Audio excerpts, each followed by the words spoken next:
और मैंने बोला था जो आपका स्टोन एज है वो कहाँ से स्टार्ट होता है, 5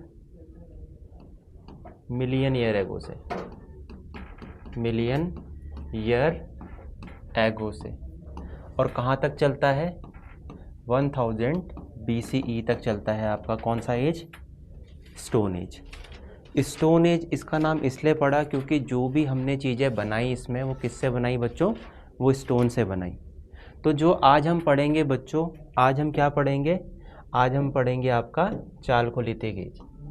ठीक है, कौन सी एज पढ़ेंगे, तो आज हम पढ़ेंगे आपकी चालकोलिथिक एज। अब बच्चों चालकोलिथिक एज का मतलब क्या है, जहाँ पे किसका यूज़ हो रहा है, जहाँ पे यूज़ हो रहा है कॉपर का। तो जो सबसे पहला एलिमेंट जो डिस्कवर हुआ वो कौन सा हुआ, वो हुआ कॉपर, जिसको Cu कहते हैं। ठीक है, अब इसका जो टाइम पीरियड है बच्चों चालकोलिथिक एज का, वो कहाँ से कहाँ तक है, वो 3500 BCE से लेके कहाँ तक है, 1000 BCE तक। ठीक है, इसके बारे में मैंने आपको बताया था कि BCE क्या होता है, तो BCE क्या होता है आपका, बिफोर कॉमन एरा, मतलब जो आपका कौन सा वाला एरा है, जो अभी जो एरा चल रहा है ना, इस वाले एरा से जो पीछे वाला एरा है ना, उसे कहते हैं हम क्या, BCE। BCE के बाद कौन सा एरा चलता है, CE एरा चलता है। ठीक है, तो अब यहाँ की जो लाइफ स्टाइल है वो कैसी है, रूलर लाइफ स्टाइल है या फिर रूलर इकोनॉमी में ये आपका पूरा का पूरा बेस्ड है चालकोलिथिक एज। अब देखो जो आपका चालकोलिथिक एज है ना बच्चों, वो 3-4 कल्चर्स में डिवाइडेड है। एक तो हो गया आपका कौन सा कल्चर, ज्वार कल्चर। तो ज्वार कल्चर आप देख रहे हो कहाँ कहाँ फैला हुआ है, ये मोस्टली आपके इंडिया के ईस्टर्न सदर्न पार्ट में फैला हुआ है ना, कहाँ कहाँ, जैसे आपका महाराष्ट्र हो गया, कुछ इलाके किसके हो गए, मध्य प्रदेश के हो गए, कुछ आपके इलाके किसके हो गए, हैदराबाद आज की डेट के। ठीक है, तो कुछ इन इलाकों में फैला है, गुजरात। तो ये आपका ज्वार कल्चर हो गया। तो ये जितने भी आपके कल्चर हैं,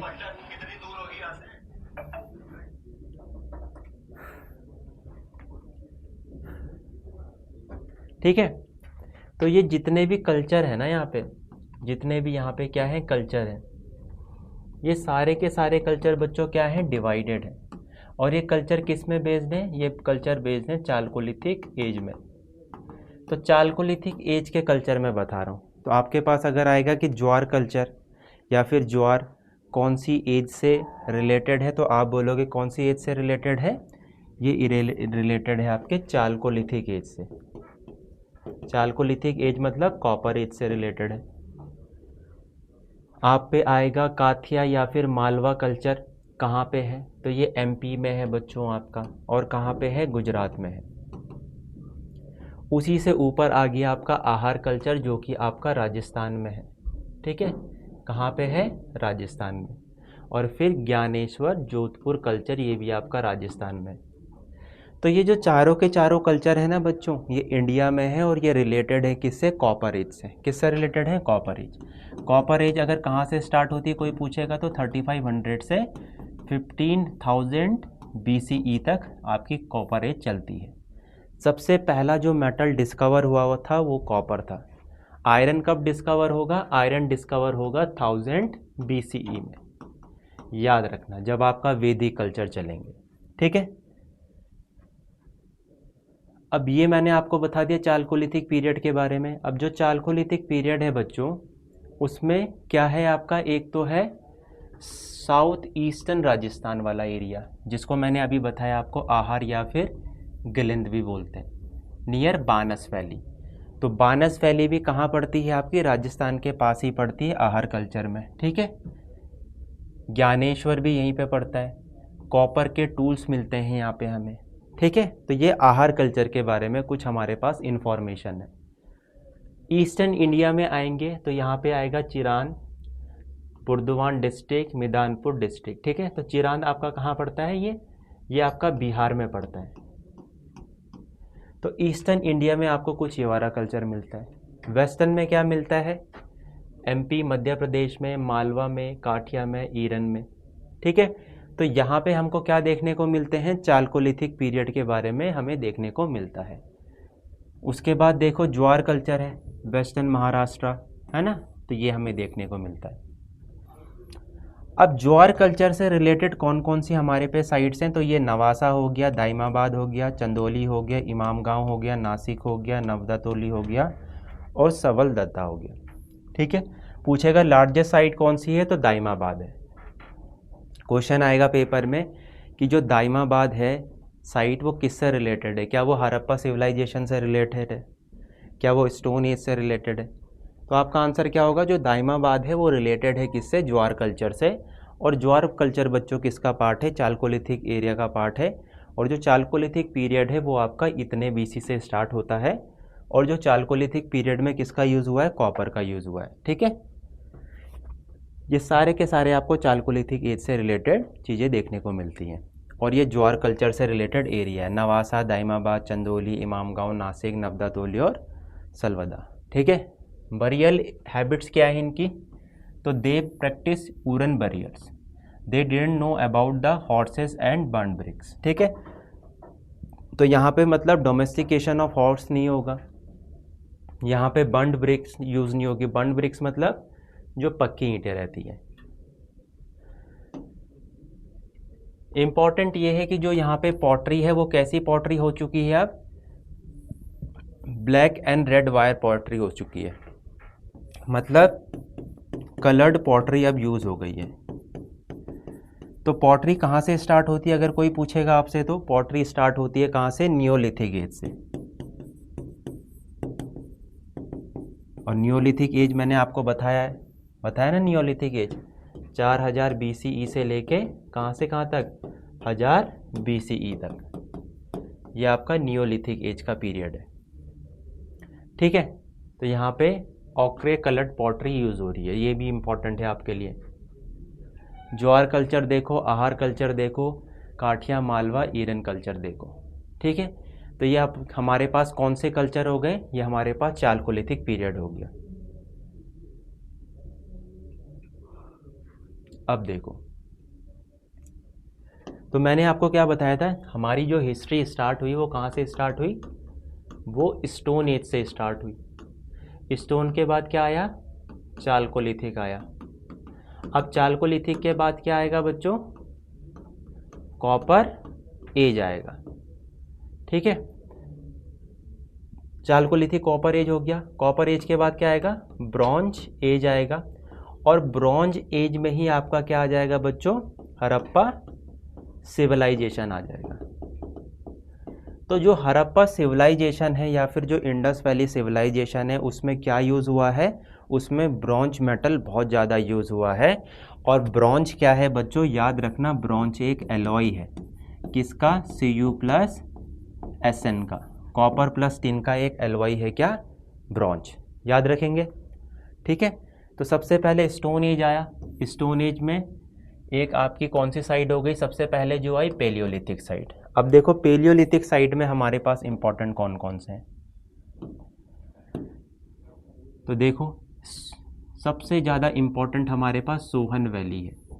सोहन वैली मोस्ट इम्पॉर्टेंट है बच्चों, है ना, ये हमारे पास पेपर में आएगी, तो आपको याद होना चाहिए कि जो सोहन वैली है वो पाकिस्तान में है, और सोहन वैली वाला जो एरिया है वो किससे रिलेटेड है, वो पेलियोलिथिक से रिलेटेड है, या फिर वो ओल्डेस्ट स्टोन एज से रिलेटेड है। दूसरी जो वैली है पहलगाम, जहाँ पे अभी अटैक हुआ था ना, तो पहलगाम अटैक पता होगा, तो पहलगाम तो इंडिया में ही है, वहाँ पे भी आपको पेलियोलिथिक साइट्स देखने को मिलेंगी बच्चों। ठीक है, उसके बाद ये डिडवाना साइट बहुत इंपॉर्टेंट है। डिडवाना बच्चों आपका कहाँ है, राजस्थान में है, याद रखेंगे। ठीक है, उसके बाद बागोर, बागोर भी बच्चों बहुत इंपॉर्टेंट है, और बागोर आपका कहाँ पड़ता है, तो बागोर आपका पड़ता है मध्य प्रदेश में। ठीक है, चौपानी मांडो, बेलन वैली, बेलन वैली आपकी कहाँ पड़ती है, उत्तर प्रदेश में, और बेलन वैली बहुत इंपॉर्टेंट है। बेलन वैली अगर मैं बोलूँगा आपको कि बेलन वैली क्यों इम्पॉर्टेंट है, तो बेलन वैली इसलिए इम्पॉर्टेंट है, यहाँ पे आपको पेलियोलिथिक साइट भी देखने को मिलेगी, मेसोलिथिक साइट देखने को मिलेगी, और नियोलिथिक साइट देखने को मिलेगी। तो क्वेश्चन अगर पेपर में ये आएगा कि कहाँ पे हमें तीनों साइट्स देखने को मिलती हैं, तो वो है बेलन वैली। कहाँ पे? बेलन वैली में है। बेलन वैली कहाँ है? यूपी में है। दूसरा, बेलन वैली के बाद आपका कौन सा है? मध्य प्रदेश में एक एरिया पड़ता है जिसको बोलते हैं भीमबेटका केव्स। तो भीमबेटका केव्स में भी आपको तीनों एजेस देखने को मिलेंगी, पेलियोलिथिक, मेसोलिथिक और नियोलिथिक, याद रखेंगे। ठीक है, तो ये आपने लेखिया कर लिया। उसके बाद देखो चौपानी मांडो, ये भी आपका कहाँ है? बेलन वैली में है। ठीक है, उसके बाद देखो ये आपका इम्पॉर्टेंट है ये वाला अत्रिया माकलम। ठीक है, अत्रिया पक्कम, ये वाली बहुत इम्पॉर्टेंट साइड है बच्चों, पेपर में आ रखी है। ठीक है, उसके बाद जो हमारे लिए इम्पॉर्टेंट साइड है वो नेवासा बहुत इम्पॉर्टेंट है बच्चों। नेवासा आपका कहाँ पड़ता है? तो नेवासा आपका पड़ता है एमपी में। ठीक है, उसके बाद साबरमती वैली हो गई, लूनी वैली हो गई। तो ये हमारे लिए इम्पॉर्टेंट साइड है, ये आपको याद रखनी है। यहीं से आपके पास क्वेश्चन में, पेपर में क्वेश्चंस आएंगे। ठीक है, पेलियोलिथिक साइट के बाद हम चलते हैं कुछ साइट्स जो आपकी हैं मेसोलिथिक में। और मेसोलिथिक साइट्स मतलब, मेसोलिथिक का मतलब क्या है? जो मिडिल आपकी क्या है? मिडिल क्या है? स्टोन एज है। ठीक है, अब मिडिल स्टोन एज में मेसोलिथिक साइट में जो जो इम्पोर्टेंट एरियाज़ है, चौपानी मांडो तो आपने याद ही रखना है। चौपानी मांडो आपका कहाँ पड़ता है? ये आपका पड़ता है यूपी में। ठीक है, उसके बाद देखो दायमाबाद इम्पॉर्टेंट है, आदमगढ़ इम्पॉर्टेंट है। आदमगढ़ कहाँ पड़ रहा है? ये वाला आपका एमपी है। भीमबेटका बच्चों इम्पॉर्टेंट है। ठीक है, बागोर डिस्ट्रिक्ट इम्पॉर्टेंट है बच्चों। बागोर आपका कहाँ पड़ता है? तो राजस्थान में पड़ता है। तिलवाड़ा इम्पॉर्टेंट है, ये आपका राजस्थान में पड़ता है। कौन सा? तिलवाड़ा। ठीक है, बागोर, ठीक है, बागोर इम्पॉर्टेंट है। ये है आपका आदमगढ़। आदमगढ़ कहाँ पड़ता है? तो आदमगढ़ एमपी में पड़ता है। ठीक है, ये आपका भीमबेटका है बच्चों। तो भीमबेटका कहाँ पड़ता है? तो भीमबेटका पड़ता है आपका एमपी में। ठीक है, याद रखेंगे। उसके बाद ये हमारे लिए इम्पॉर्टेंट है। ठीक है, बागोर भी हो गया। क्या हो गया? बागोर। तो ये आपने याद रखने, ये हमारे पास इम्पॉर्टेंट साइट्स हैं। आगे बढ़ते हैं, और ये हमारे पास जो साइट्स हैं वो कौन सी साइट्स हैं? ये नियोलिथिक साइट है, मतलब न्यू स्टोन एज है ये। ठीक है, तो सबसे पहले पेलियोलिथिक थी, फिर मेसोलिथिक थी, फिर नियोलिथिक। तीनों एजेस में डिफरेंस क्या था? जो जिस तरीके की ये लाइफ स्टाइल जीते थे, जिस तरीके का ये स्टोन से टूल्स बनाते थे, है ना। तो धीरे धीरे करके नियोलिथिक तक हमने क्या स्टार्ट कर दिया था? एग्रीकल्चर स्टार्ट कर दिया था, सीडेंट्री लाइफ स्टाइल स्टार्ट कर दी थी नियोलिथिक में। अब नियोलिथिक में देखो सबसे इम्पॉर्टेंट साइड आहार। पेपर में क्वेश्चन आएगा आहार कहाँ पे? तो आप बोलोगे सर आहार है राजस्थान में। ठीक है, मेहरगढ़, मेहरगढ़ इम्पॉर्टेंट साइड है, और मेहरगढ़ आपका कहाँ पड़ता है? पाकिस्तान में पड़ता है, याद रखना है। ठीक है, बुरज़ाहोम, बुरज़ाहोम बहुत इंपॉर्टेंट है बच्चों। बुरज़ाहोम, बुरज़ाहोम कहाँ पड़ता है? तो आप बोलोगे सर बुरज़ाहोम पड़ता है जे.एंड.के में। और बुरज़ाहोम में ना क्या था कि जो उनके ओनर थे, है ना, जो मालिक थे, मालिक के साथ हमें क्या देखने को मिलता है? जो आपके पेट्स रहते हैं उनको मालिक के साथ दफनाया गया है। तो यहाँ पे आपको क्या देखने को मिलेगा बच्चों? तो यहाँ पे आपको देखने को मिलेगा डबल बरियल्स। तो बोलेंगे डबल बरियल्स कहाँ पे देखने को मिलता है? तो वो बुरज़ाहोम में देखने को मिलता है। बुरज़ाहोम ना बच्चों ऐसा है कि ये नदी के किनारे रहते थे ये लोग। अब आपको पता है कि water is most important commodity, है ना। तो सबसे इम्पॉर्टेंट कॉमोडिटी हमारे पास क्या है? वाटर। तो जब ये वाटर के किनारे रहते थे तो इनको ईजिली फ़िश वगैरह भी मिल जाती थी, तो कोई टेंशन नहीं होता था। तो ये वाटर के किनारे ही रहते थे, और इन पे डबल बरियल्स हमें देखने को मिलेंगे। ठीक है, नवदा तोली। तो नवदा तोली बच्चों साइट आपको कहाँ देखने को मिलती है? एमपी में देखने को मिलती है। ठीक है, तो ये सारी इंपॉर्टेंट साइट है, ये पढ़ लेना आप। ये है चालकोलिथिक साइट्स। ये कौन सी साइट्स है बच्चों? ये आपकी हैं चालकोलिथिक साइट्स। देख पा रहे हो?